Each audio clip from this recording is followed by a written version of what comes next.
Greetings and salutations, everybody, and welcome to episode 10 of Glitched Out, the podcast done by fans for fans of everything nerdy in gaming.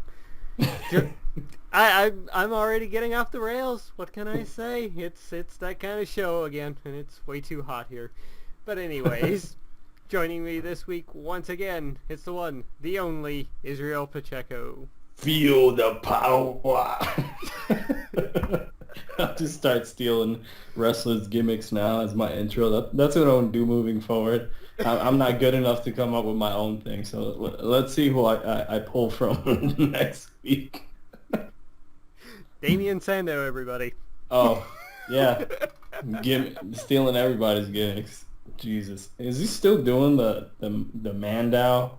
Probably not after the whole Hogan debacle thing. I know Curtis Axel's been told no.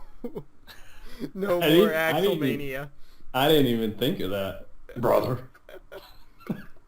Oh my. Well, we're back here once again this week. Probably another quick show once again. We've been doing pretty damn good on time lately, I have to say. Condensing this in under an hour every week.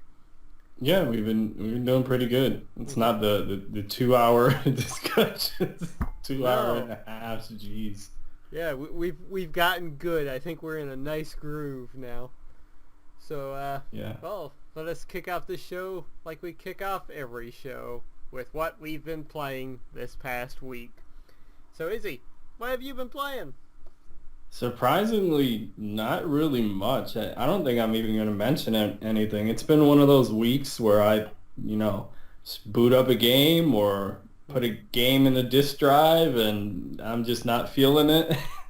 It's just been one of those weeks. I've tried to jump back and forth between a bunch of games and I don't know. It's just been one of those weeks. I guess because the week before I played so much, just back yourself to back. Yeah, I guess this week was kind of a relaxation week where I didn't play much, so I guess I'll move over to you. Oh, fair enough. Getting a bit of gameplay on various few things, really. I started up Bastion on the PlayStation 4. Never did much. I got through the first level, essentially. Mm-hmm. And man, that game is still so damn beautiful. Even more so on the PlayStation 4, really. I dived into The Witcher 3 for a very little bit. I mean, I'm just starting the Griffin fight that you encounter at the beginning, so I'm still very much in the tutorial of the game. I got a bit further in Tales of Hearts R on the Vita. Getting a bit further in the story there. I'm hoping to finish up that game before I go on vacation so I can move on to something else. I finished up The Vanishing of Ethan Carter and god damn was that game ever good. Really? Yeah. The story in that was so well crafted. Though I have to say, fuck you for the jump scares in one section. There is a section where you're going through this maze and there's this essentially a kind of zombie miner that's walking around as well. And if he spots you, that's it. He'll start moving towards you. You can run away, but your character will be halted and he will jump up in front of you. And it is kind of scary, I will admit. It got me a couple of times. But other than that, wow, the game was just so beautifully crafted. And since I never played the PC version last year and this was released this year, I'm going with your whole Last of Us concept. Yeah. In which I think this will be a contender in my top 10 list this year, I have to say. Nice. If anything else pushes it out. But right now it's there in the top 10. And the other thing that I played this week, in which I have put up a video of it on this past Monday, was Sakura Clicker. This is essentially Cookie Clicker, or what's the other one? Clickstar Heroes with anime tits. Wow. You just click anime girls, and they moan with pleasure as you defeat them. It is weird. Wow, I need to watch this this Let's Play. No, I have an addictive personality to games when it comes like this, because I'm like, I'll just continue a little bit further. I'll play a little bit further just to see what happens if I level up a bit more. Yeah. I will sadly admit right now on this podcast, I played for about 2 hours after my recording of that video. Wow. I was getting to the point where bosses had about 10 billion health to them. Wow. Yeah, it got difficult to advance any further. But yes, I know why those games get addicting to people, and promptly after closing out the game, I deleted it from Steam. Was like, I am not going back and wasting more time on that. Good stuff. Uh, Yeah, it seems like one of those games you could just mindlessly grind Yeah. at for hours and hours. Yeah, my mistake was I'll turn on a podcast while Oh, I'm just no. doing this. So yeah, that's how I ended up killing 2 hours playing it. Really, I was listening to the Rooster Teeth podcast while doing it. Oh, wow. But yeah, essentially that's pretty much it for what I've been playing this past week. Probably no gameplay footage in this week's podcast or any of these. Maybe for Bastion I'll play a bit more before I edit this podcast, or The Witcher 3 for that matter, and pop something into this video. Or if you're listening to this on SoundCloud sometime in the future, whenever that goes up, no video for you. Go watch this on the YouTube channel. You'll get it at a more constant rate. But yeah, that's pretty much it for me this week. So I guess we can promptly go right into the news. And Izzy, why don't you kick us off with our very first story? So, our very first story is celebrating 5 years of PlayStation Plus. Yay! Which is crazy to think it's already been 5 years since the service started. I saw this article earlier and I was like, really? It's been 5 years? So, yeah, it's pretty crazy.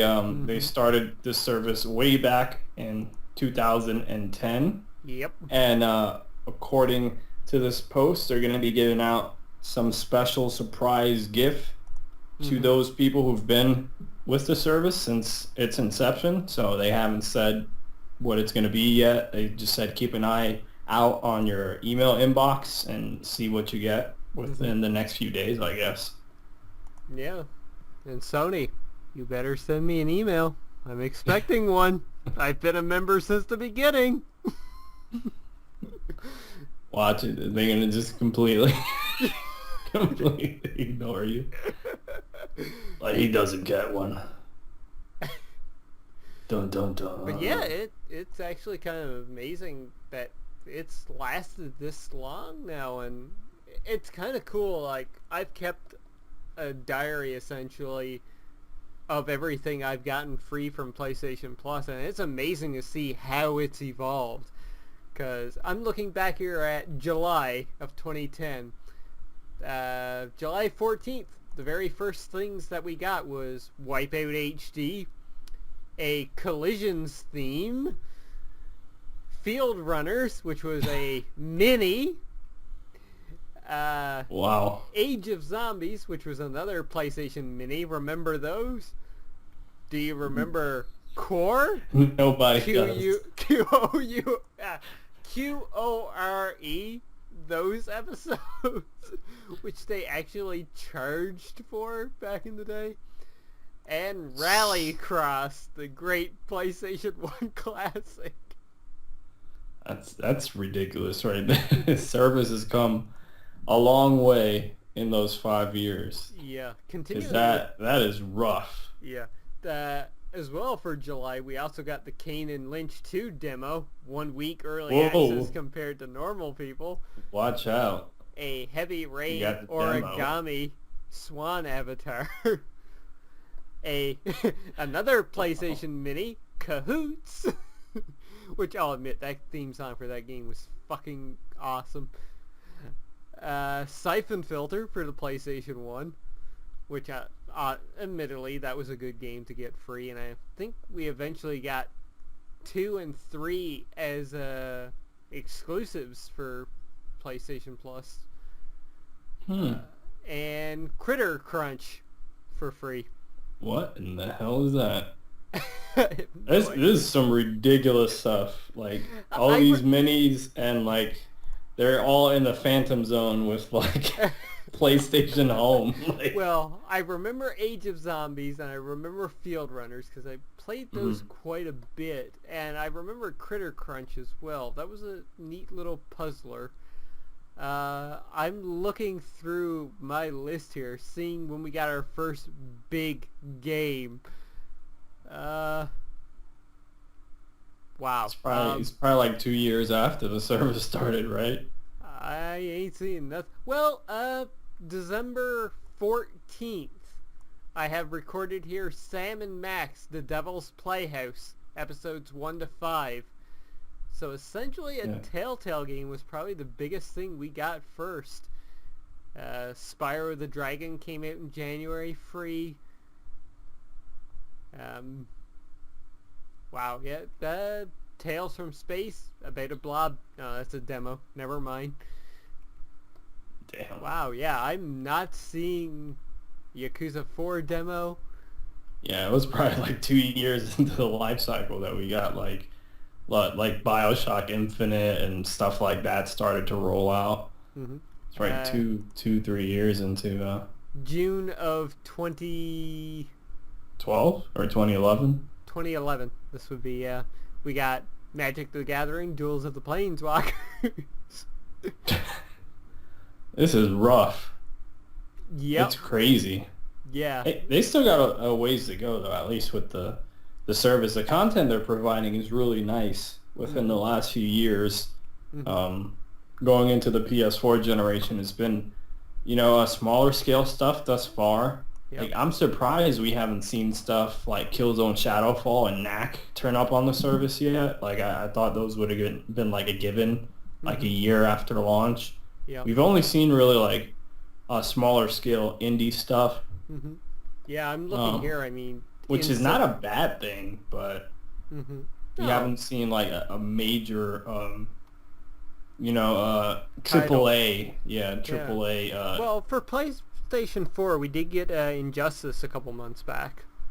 That's true. That's a good game. Yeah, I'm still looking here. I'm like, the Resident Evil games we got free back in 2011. Same thing with Crash Bandicoot, the 3 of those. 2012, let's see here. Back to the Future, the game, the full 5 episodes. Oh, man. Yeah. It's rough. Final Fantasy V was given out for free in February of 2012. Oh, man. February 14th. This is actually kind of neat, considering what we got for last month. 14th. We got supersonic acrobatic rocket-powered battle cars. Yeah, the precursor to Rocket League. Yeah, that's actually kind of cool looking back to then. But, okay, I've moved into June, July. Can't remember the date. Haha. Wow, yeah, I only had Renegade Ops back in July of that year. But yeah, I do. That is rough. That's I do not see. Oh, wait. Here we go. November of 2012. This was probably the first big boost. Yeah. Because this is when they started giving out games for the Vita. We got Dungeon Defenders, Final Fantasy Tactics, War of the Lions, Uncharted, Golden Abyss, Gravity Rush, Wipeout 2048, Jet Set Radio, and Tales from Space, Mutant Blob's Attack. And the following month we got BioShock 2 for free. So essentially BioShock 2 was the first big game, essentially, even though it was utter crap. But those Vita games, I remember when they announced that, because by then I already had the service. I remember downloading Jet Set Radio for the Vita that month. So yeah, it was late 2012, early 2013 when they really started hitting it hard with the AAA stuff on PS3. But Yeah, it's because come a long way. The Mhm. service definitely has come a long way. Yeah, because I'm looking here now. It's like we got Vanquish in February. We got Spec Ops: The Line in March. Hmm. April we got Soul Calibur Broken Destiny. That was the most expensive one there. So lackluster there. Sleeping Dogs. That was the first big one because that was $50 at launch. So Hmm. or at the time it was given out for free. Then XCOM came after that, and Saints Row the Third. Virtue's Last Reward. So yeah, it was like 2013 before the service really started giving out the Yeah. goods. Yeah, when they started really to ramp up, funny enough, leading into the launch of the PS3 later that year. Mm-hmm. I mean, 4. I mean the PS4, yeah. What am I thinking? It's 2006. I was about to say 2006. Who the hell? We say 1989, but we don't say 2006. Well, let's go back to the early 2000s because for our next news story, it's well, Segway. the sound designer of Final Fantasy 12 could have possibly leaked the chance of a Final Fantasy 12 remake or remaster coming out or being in the works. So the original story here from IGN is that Final Fantasy XII is set to make a return, at least according to Final Fantasy District World's conductor, Arnie Roth. Over the weekend, Roth made the announcement of a quote-unquote remake of the PlayStation 2 Classic is in the works, with a number of attendees confirming the wording.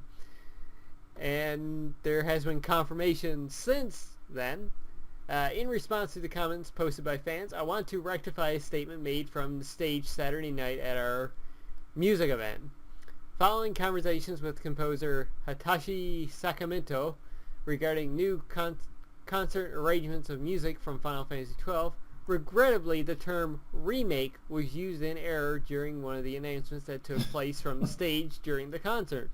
We sincerely regret any confusion that this has caused.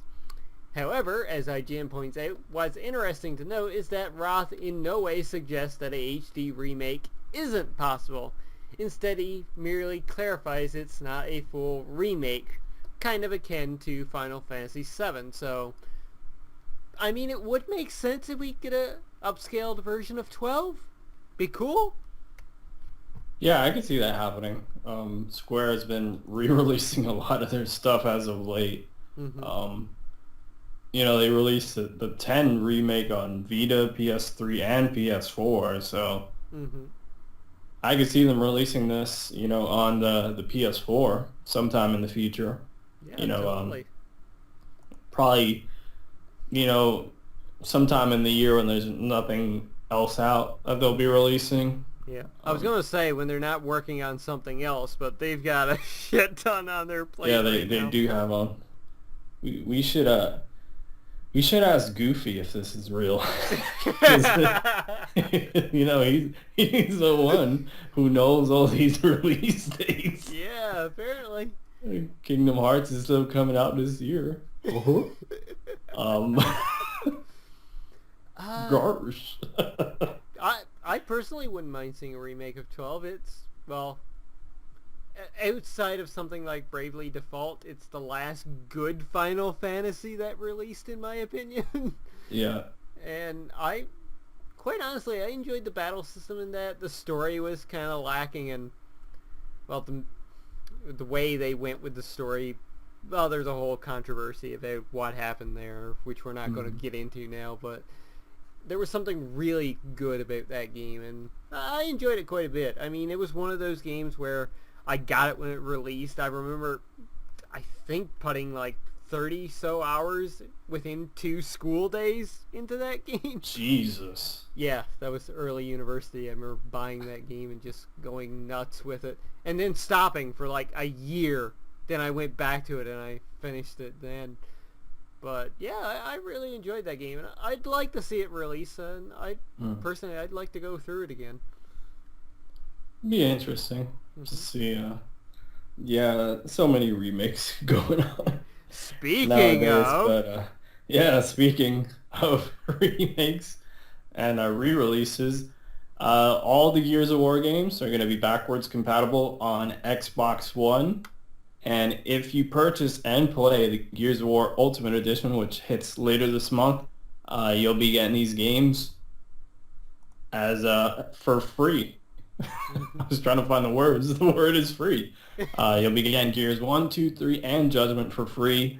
Of course, these are the Xbox 360 versions. They're not like remastered or anything. They're just backwards compatible on the Xbox One.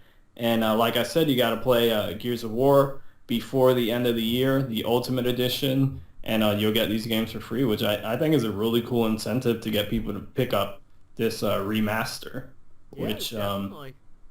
I probably am going to pick this up because I really, really enjoyed the original Gears of War.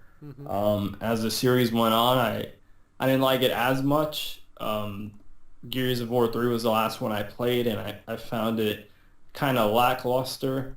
And I never got around to playing Judgment, but this is a good way to be able to, replay through all the games and just have them for free. So this is, goodwill that Microsoft keeps building on and turning the tables from the position they were when they launched this console generation, and they've really started to turn things around. I think this is a really, really cool incentive.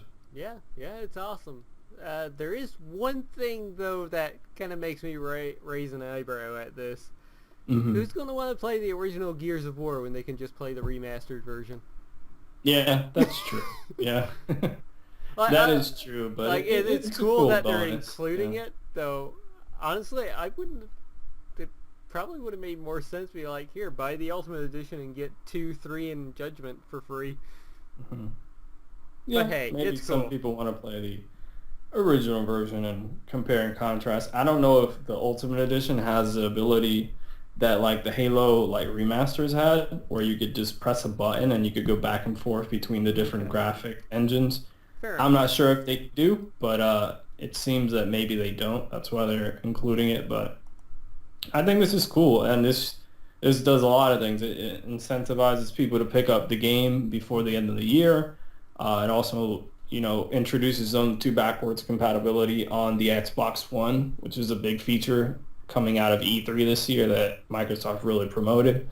And I think it's a really cool feature. I'm looking forward to see what other titles they add to the backwards compatibility list. Red Dead is one that I still need to play.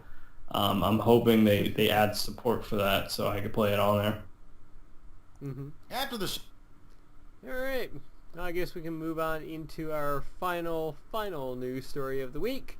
And surprise, surprise, Meatl Gear is delayed. The online version, anyway. Ooh, you had me there for a second. I was like, what?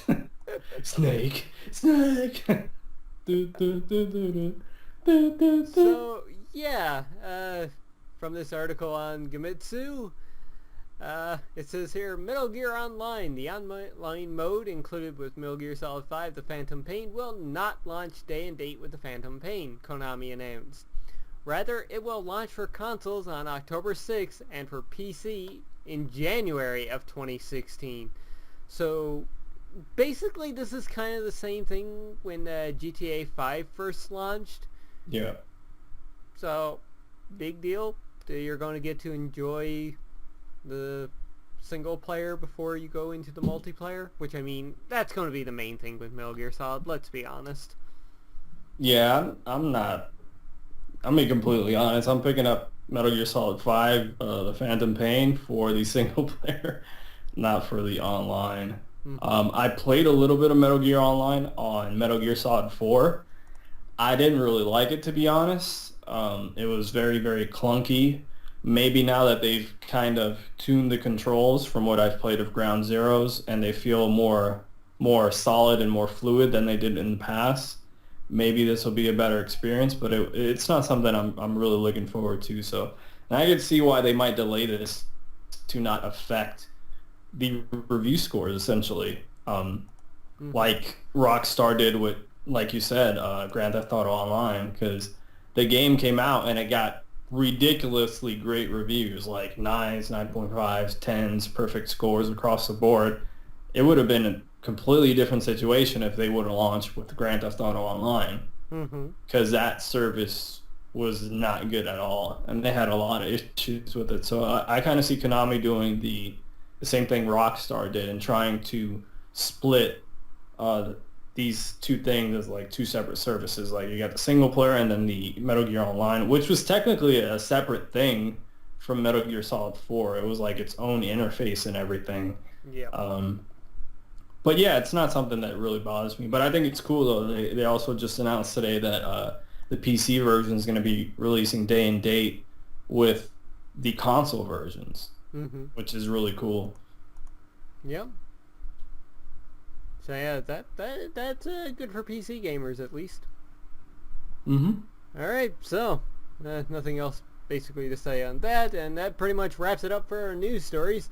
There was another one on about Dead or Alive Boobs. 5 actually happening, or Dead or Alive Extreme Beach Volleyball 2 happening, but we're gonna leave the boob conversation for another day. Though Team Ninja. Speaking of boobs, no. So, Team Ninja, if you release that here in the States, I will buy it, and I will make Extreme Beach movies too. The sequel to my most popular YouTube video. Nice. And that's going to transition us into our topic of the week. Top. Yeah, I had to switch it up a little bit. So we were kind of struggling this week for a good topic. I mean, we had a great suggestion, and we're going to talk about that briefly in our questions and comments section, but we wanted to go with something positive today. So basically, we went lazy and positive, and we're going to talk about some of our favorite gaming YouTubers, people that if you don't already follow or check out, you really should. Now, of course, there are people like our very own, well, Izzy, myself. I mean, we love ourselves. Let's just face it. And check out our channel. I love this guy. His name is Israel Pacheco 89. He's got a pretty sweet channel. Just start plugging myself. And there's our friends Jester, Outrage. Sorry, House of Rage, James. Big Boss has done a few things in the past. But we're going to cover some of the other ones that we follow, people that essentially we watch on a daily basis. And why don't you kick us off with one, Izzy? All right. So I know some guys that you have also on your list, and that's the guys from Kind of Funny in general. Like they got, their Kind of Funny stuff and then the Kind of Funny games. I follow mainly their Kind of Funny game stuff, although I do enjoy their other conversations, but I just stick mainly to the game stuff. But of course, Greg, Colin, Nick, and Tim, of course, formerly from IGN. Now they've, done their own thing. They've been pretty damn successful on Patreon with a bunch of people. Actually, these are the only guys that I do support on Patreon. Because I follow them for years over at IGN, and I just really support what they do. They're really like humble, down to earth. They haven't let like the success get to them. Like they've always been kind of the same dudes, and they're just like people. Like it's weird. Like you feel like you know them. It's kind of weird. Like I've never met them in person. But it feels like a friend that you've always known. Say some buddies you had, middle school or high school that you just hang out and, you're like, I know this guy, like I know these guys. So it's just really cool to watch YouTubers like that you just feel like you relate to them and they could be one of your friends that you just hang out with all the time. And they don't feel like they're, because there's some YouTubers that they feel they have like kind of egos to them. And they're kind of out of touch, but these guys are just down to earth, and they're completely themselves. They're not putting on like a show, like they're not portraying any character, which is not necessarily a bad thing. I know there's people like Boogie, he does the Francis stuff. Of course, James Rolfe with the Angry Video Game Nerd, which I love his stuff too, but they're not putting on like a character or a performance or something. They're just dudes in front of a camera talking about video games. And that's pretty much what we are for the most part, right? So I could definitely relate to that. And I'm sure you'll give your thoughts on the Kind of Funny Guys, because that's I know that's something that we have in common that we watch. So. Hmm. Yeah, I think you summed them up pretty well. As they say quite often, like, their fans are their best friends. So, Hmm. so Yeah, yeah, that's a great way to put it. Yeah. yeah, like you said, they're easily relatable. Their content is usually really good, really funny. Hmm. They know their shit. So Yeah, yeah. exactly. They've been in the game industry for years, and they were, at IGN, and now they're Mhm. doing their own thing. So they've seen kind of both sides, Mhm. the more corporate world of IGN, and now the more like indie, I would say, I guess, independent thing that they're doing right now. So it's Mhm. really cool to have followed them for years and seen, their transition between their outlets. So it's really cool, and I'm happy they're so successful at it too. And they've been doing a lot of stuff at different conventions and stuff. So Mhm. really, really cool guys. If you guys haven't checked out any of the Kind of Funny Guys, definitely check them out. Whether Mhm. it's the regular Kind of Funny stuff or the Kind of Funny Games thing. But one little side note, which I don't think I've ever like really mentioned it on the podcast, which is weird, is like the first time I saw Greg Miller was back when he was at IGN and he was doing an unboxing. And if you know Greg, which is funny because I know us, we're like super OCD, like Mhm. we're so meticulous opening the boxes and putting everything aside and keeping it in mint condition. Greg did not give a fuck. Like he just tore No. up the box and I was like, who is this asshole? And I didn't know him. I didn't know him. Like and it Yeah. was stupid for me to judge him just because he didn't open the box like I would have opened the box. Mhm. Uh, and he just sat it on the desk. He's like, yeah, there. And then I heard, about him struggling with cancer. And then like when I first heard that, I'm like, oh, let me check out who this guy really is. And then after that, I Mhm. started following him with Podcast Beyond and all the stuff that they were doing, Mhm. Yeah, it was the like same for me Conversation with actually. Colin and all that. So like I really didn't follow him before. I really didn't follow IGN, to be honest, until that kind of era. Later on when he was over at the PlayStation team before when everything was separate at IGN, when they had like the Yeah. Nintendo, PlayStation, Xbox division. Now they're kind of everybody's all under one umbrella. Mhm. But it's interesting to see like the first reaction I had to Greg Miller to now, like I'm like, this guy's awesome. Like he's just himself. He talks about what he likes. Like he's one of us. Mhm. All right. Move on to somebody else. One from my list. First one that I wrote down. The first one that came to my mind is a person who I didn't really like to begin with way back when he was part of other websites, but I since know he who you're broke gonna off say. on his own, I've actually grown to love him, and I've watched pretty much everything he puts out now, and especially recently when he dealt with a certain developer, which I'll mention in a bit, and that's Jim fucking Sterling, son. Jim Sterling is amazing. Like, the way he covers topics without bullshitting anything is great. I Like, know. He's got no filter. yeah, no filter. He's 100% honest. When he loves something, he loves something. When he hates something, fuck Konami, he will express it especially well. And he's a type of person where he's been attacked by companies like Digital Homicide, which he did an interview with, which I suggest you go watch because it is I need to listen to that. I just started listening to Podquisition, but I got to go back and listen to that episode. yes, it will show you that he is a man with patience because if I was in his position there, I would have been strangling that guy from Digital Homicide. It was amazing. Uh, but yeah, from that to like he won't attack anybody on a personal level unless he gets attacked himself. Yeah. Yeah, his criticisms of games and everything is just fantastic. His humor, I love his dark, sadistic humor. It's right up my alley, really. So yeah, I love Jim Sterling. Everything from the Jimquisition to the podcast that he does, which I've only recently started listening to, and Mhm. been really enjoying it. The one with Brian Altano was really Brian Oh, Altano I was haven't great. I haven't listened to that one yet. Yeah. And yeah, like these Squirty plays, which is his first impression videos. Just Mhm. everything he does is really amusing.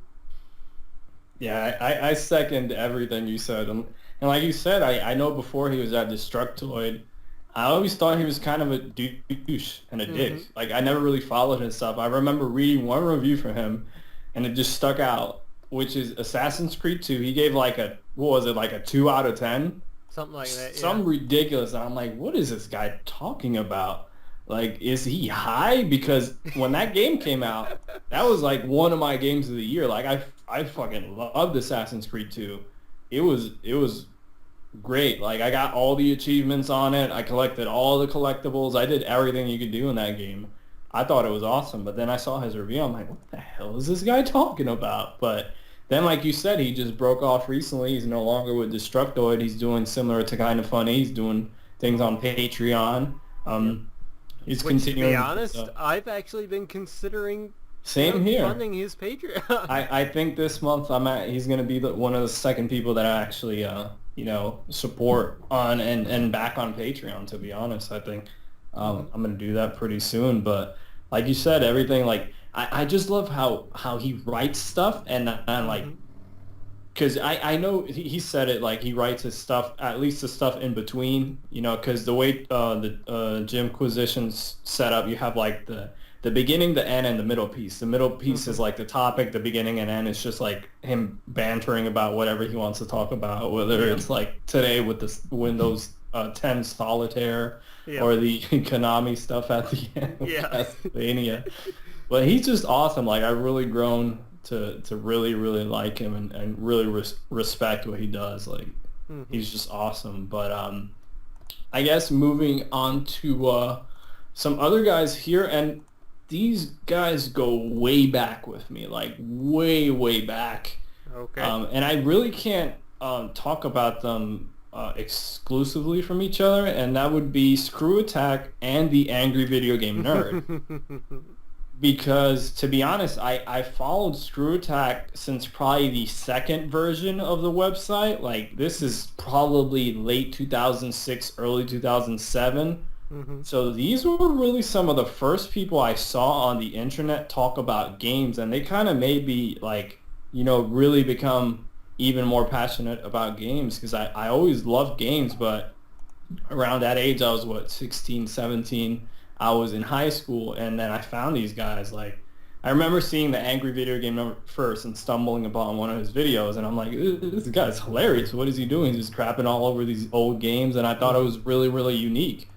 And then, of course, at the beginning, at the end, it said, brought to you by Screw Attack. So I went over to Screw Attack, and I started, watching them on their website. And I know we'll get to YouTube now, which they're on YouTube, but going back in the day when they were on their website, and it was still the original crew. It was Handsome Tom. It was Stuttering Craig. This is before Destin was there, and then Jose came, and, High School Ben, Nick, like all these people were there. And it was just really, really cool. And they were the first people that I saw do top tens and stuff. And they had that collaboration with game trailers that was really cool. They would show the nerd episodes. They'd show the top tens. I really like how Stuttering Craig had this banter back and forth with Handsome Tom before, they had their falling out. But they're awesome. And now recently I've really started to follow them again. It was a few years or more that I kind of really didn't follow Screw Attack anymore. But now that they're being like very, very heavy on YouTube, because before they kept a lot of stuff exclusive to the website. And now they're being kind of more liberal about it and seeing the larger community, and their YouTube channels blowing up. I think it's almost like at 2 million subs, and they're doing all the stuff that I love, like the top tens and why we love this, why we hate that. Like, it's just awesome. These were kind of the originators of... Don't forget their Death Battle videos. Oh yeah, Death Battle has been huge for them. It's crazy. These kind of like between the Angry Video Game Nerd and the Screw Attack crew, I think these are kind of the originators of a lot of what we see on YouTube today, Yeah. to be honest. And going way back on, yeah, that's 2006, 2007. So that's really early on in YouTube, because YouTube came around in 2005. And man, it was just like some really, really fun memories, because Side Scrollers was the first podcast that I ever listened to from Screw Attack. I didn't even know what the hell a podcast was until I started listening to their show and stuff. And of course, after that, Epic Battle Cry and all that stuff and game trailer stuff. But yeah, I'm sure these, similar to you, you know the Screw Attack guys for years. Same thing with Video Game Nerd. Yeah, I was first introduced to them, I think, through one of the top 10 videos. That's how I started watching them, and yeah, just migrate over to the site. Yeah, like yourself, I've been with them at least from the second iteration of their website, if not I wouldn't say the first, but I would say the second one. And yeah, I was on and off with them too for a few years. I tune in for some of their stuff, mostly the top 10s really. Yeah. But I got back into them like really, really quite a bit, I think, for the past 3 years. Yeah. They've been doing a lot of good stuff, and like transitioning over to YouTube, I think has really caught on for them. Those Death Battle episodes do a lot of views for them, so it's really cool to see how successful they are. Even Angry Video Game Nerd's own channel, his Cinemassacre stuff, which is his own thing, because he really doesn't do too much with Screw Attack anymore. He kind of does his own independent thing now. Yeah. But I like watching his stuff, like his James and Mike's Monday when they play like a brand new game. They did one on the latest like Godzilla game a few weeks ago. It was pretty cool watching them, and he still does nerd episodes and movie reviews. I always like hearing James's thoughts on different movies, because way back in the day I started following his website and following all the Monster Madness stuff that he would do on a yearly basis, which is super excellent. I love how he reviews movies, and he's so passionate about it, and he like opened this whole brand new stuff for me, like like the kaiju movies with Godzilla and all these monster movies, the original Universal movie monsters and all that stuff. So some really cool stuff from these guys. Yep. Yeah. Well, as you mentioned Screw Attack, I'll go into one of my next ones, because I was actually introduced to him via Screw Attack. Cause he was part of their crew for the longest time, and that's Pro Jared. Yeah. Like, he was my favorite cast member, and he was one of the reasons why I got back into Screw Attack as well. Like, watching them religiously was like, I want to see what Jared's up to next. And yeah, when he branched out from Screw Attack, it was kind of sad, but it was nice to see him moving on to his own stuff. I'm playing Mr. Oh shit, I just clicked on his channel. Whoops. Yep, can't wait for that to get into the recording. Sorry, Jared. Just like his review videos of old games are great. I love his review scores at the end when he does a terrible game. It's like a fish stick out of 10 or a tumor out of whatever. And his Pokemon Nuzlocke videos were so damn entertaining. So entertaining. It's just like everything he does is great. The first big video that he did, which is still one of my favorite videos, is how to make Slender Man not scary, which I think was a fantastic video, and his first video to go over 1 million views. So yeah, Pro Jared's another one for me, and via him I'll just mention this next one, Peanut Butter Gamer, who I basically learned from Pro Jared, and together I watch their stuff more than I watch TV, really. Yeah. Some good guys. Yeah, I forgot. I thought I was subscribed to Pro Jared. That's why I clicked on his channel, and I was like, for some reason I wasn't. But like you said, I knew of him from his Screw Attack days, right? And how he took over Hard News after Destin left to go to IGN. So yeah, he's a very cool guy too. I've seen some Peanut Butter Gamer stuff. I've seen stuff here and there. It's never really been my kind of thing, but I can appreciate what he does. I like most of his stuff, but yeah, it's hit or miss.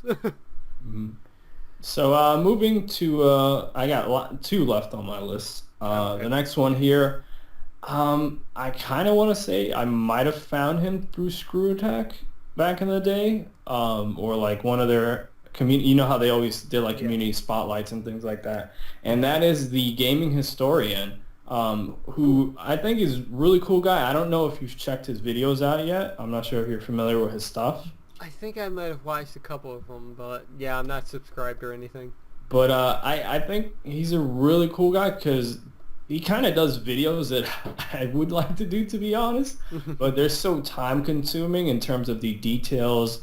Because as his title says, the gaming historian, he talks about gaming history and he like, gets quotes from different developers or, you know, um, researches all this information and kind of, puts it all in one video for you to be able to digest in 10, 15 minutes.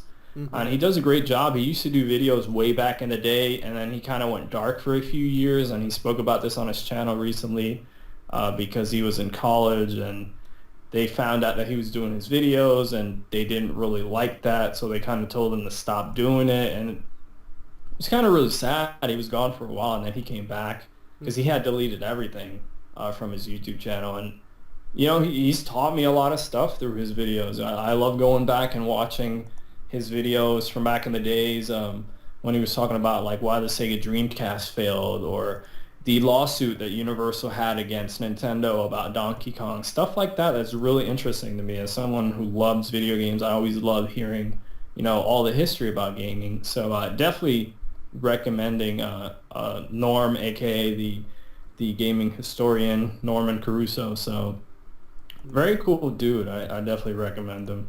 Cool.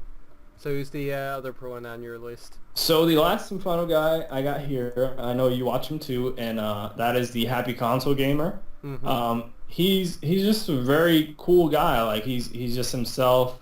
I love how passionate he is about games and how he gets into these old like nostalgic memories, and he brings on his buddies on the show. Like he brings on Rob Mann, and I just love like their chemistry. Like you could tell they've been friends for years, Yeah. and how they talk about games and how games were special at certain points of their lives. And it's just somebody I've really followed on YouTube for, damn, it's been like 5+ years. That's Wow. crazy that I've been consistently following him. Um, and it's just really cool what he does. I really enjoy the videos he puts together because they're such full of nostalgia. Even if you're not even interested in the game, like there's a lot of times I'll click on his videos and maybe the game he's like reviewing or discussing is not something that's for me, but just his passion for it Hmm. really comes through the camera, and like I really enjoy his stories and his memories. And I remember watching several years ago, he did a video on Shenmue, and he talked about the Shenmue series and how special it was to him. And that video made me play the game again because I had played it way back in the day, but I never owned it. I never completed it.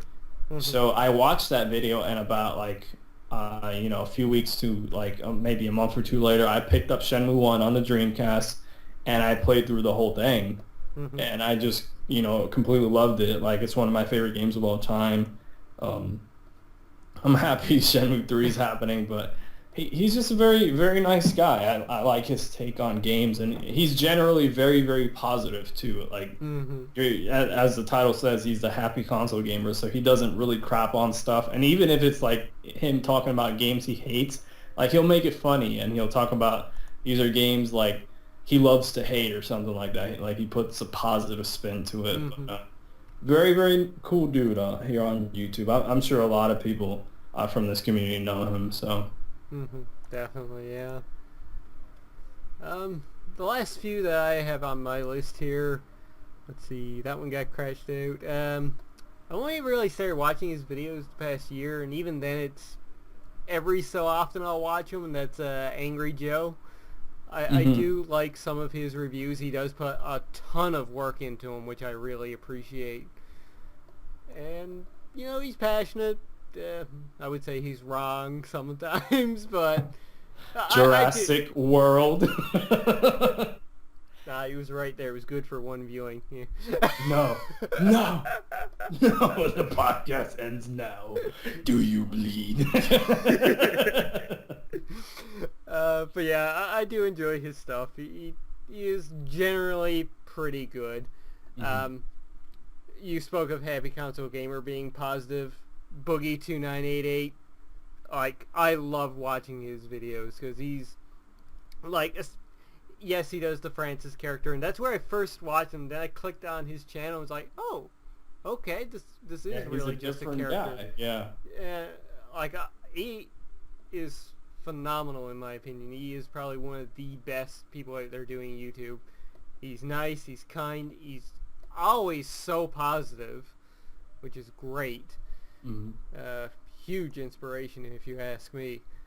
So yeah, there's him. I think that's it for my... No, I've got one more singles person, and that's Ray Narvaez Jr., aka Brown Man, who he started off as a part of Rooster Teeth and Achievement Hunter.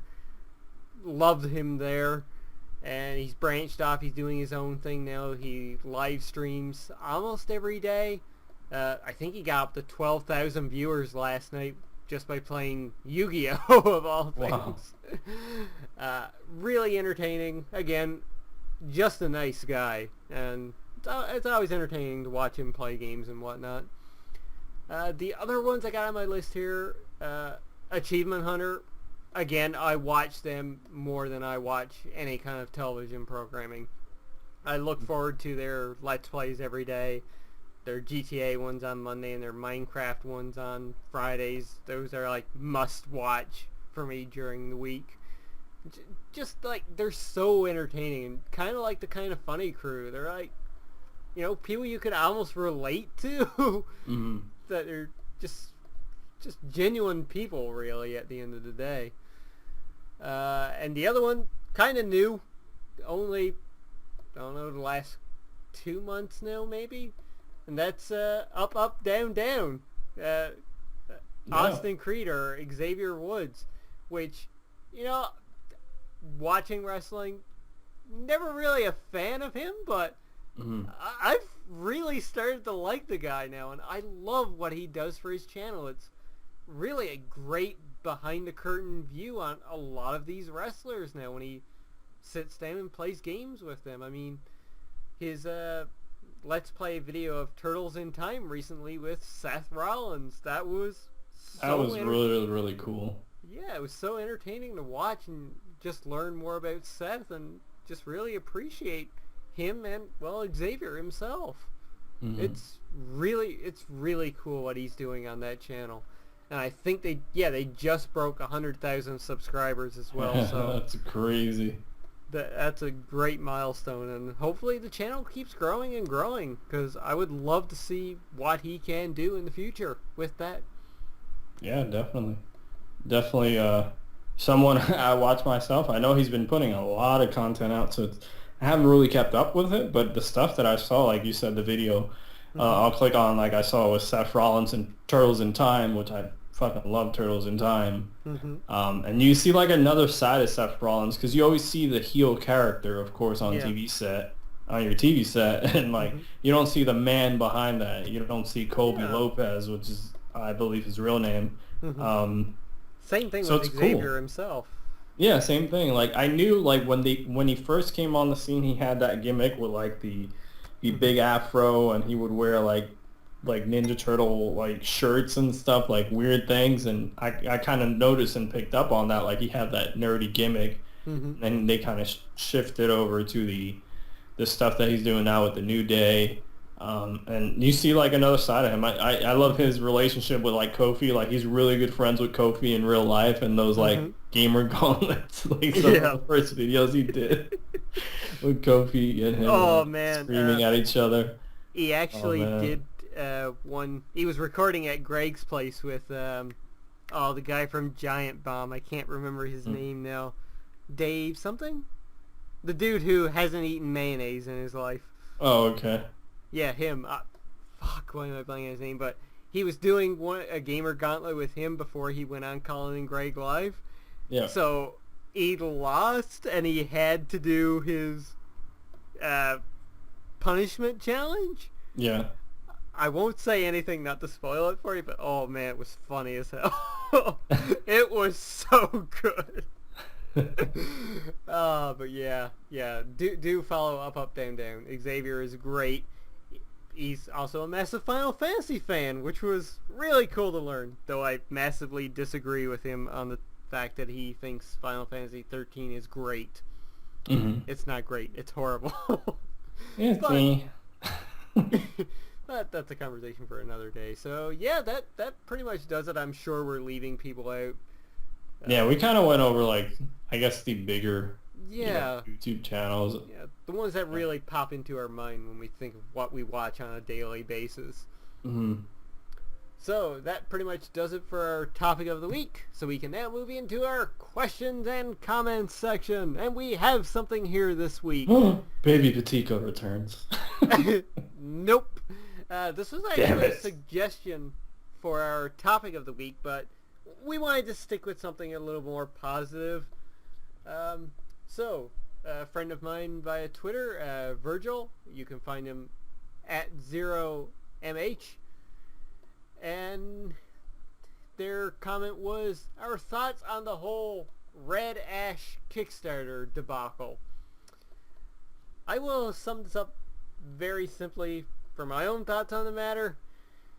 Inafune, what the fuck? Yeah, it was really, really strange. Mm-hmm. Like, the announcement of it, like, they announced it, and alongside it, they also announced the anime for it. Mm-hmm. And Mighty Number 9 isn't concept. even out yet. Like, what I found weird is, like, how are you going to get this off the ground, even though if it's a success, and do an anime for it? Like, kind of, don't you want to do the game first and see if it catches on before you do an anime? Yeah, or have an anime and then make a game for the anime? Like, it just felt weird. Yeah, it kind of suggested that things were already in place anyway for it to go ahead, which it ended up going ahead because they got funding for it. Yeah, they got Fuse, some, I believe it's like some Chinese developer or not developer, but publisher or whatever. Mm-hmm. They came in and swooped in because the Kickstarter was doing terrible. Yeah. Mighty Number 9 isn't even out yet. From what I've heard so far, it's supposedly getting delayed to 2016. So it just felt really weird. Like, he could have been so, like, more honest. Like, it just felt like, I don't know. It felt like the bastardization of Kickstarter. Like, yeah, it really did. Like, I don't know if it was him or the people who do his, business transactions, but it felt like, oh, we already did it for Mighty Number 9. Let's do it again. And let's do an anime for it also. Like, get the game out first. Like, it's not even out yet. And it felt strange. I don't know. And I guess the community for Mega Man Legends is a lot smaller than the classic Mega Man. Yeah. So that it's a much smaller audience. As far as I know, from what I know, Classic and X are bigger franchises than the Mega Man Legends series, which, not saying it doesn't have its fans, but in comparison, it isn't as big. So it just came off kind of weird. Like, it just wasn't very clear. Yeah, not really a good Kickstarter. And if you want to hear better thoughts and opinions than ours onto it, go check out Jim Sterling's video. Yeah. He worded things much better than we could ever do here. Yeah, he did. So, yeah, that's pretty much going to do it for this episode of Glitched Out. We've made it through 10 episodes now. Yeah, we're 10 years old. A baker's dozen. There's an old Podcast Beyond joke for you. I forgot about that. I haven't heard him say that in so long. Oh man. Go and watch the 400th episode that they did. I never went back and watched. I haven't watched or listened to Beyond since. Go watch 400. Greg showed up. Mm. So, so yeah, that's gonna do it for this episode, and thank you guys so much for tuning in again. Thank you for giving us a purpose to actually get through to 10 episodes, because this podcast has been doing fairly well compared to the old Canuck podcast. Yeah. So, Izzy, it's that time again. Why don't you take us away? It's that time for the power. No, just stealing gigs. But yeah, thanks guys for checking out the show. Let us know in the comment section down below. What are some of your favorite YouTube channels? What are your thoughts on some of the stories we covered? The Gears of War Ultimate Edition, including the whole entire Gears of War series with it, Meatl Gear Online being delayed, possible Final Fantasy 12 HD Remaster, and Sony celebrating 5 years of PlayStation Plus, or the Red Ash discussion that we just had. Let us know in the comment section down below. Or for boobs. Lord X, boobs. You had to derail me at the end. So for boobs, I am Zero Pacheco 89, and we're glitching out. Boobs.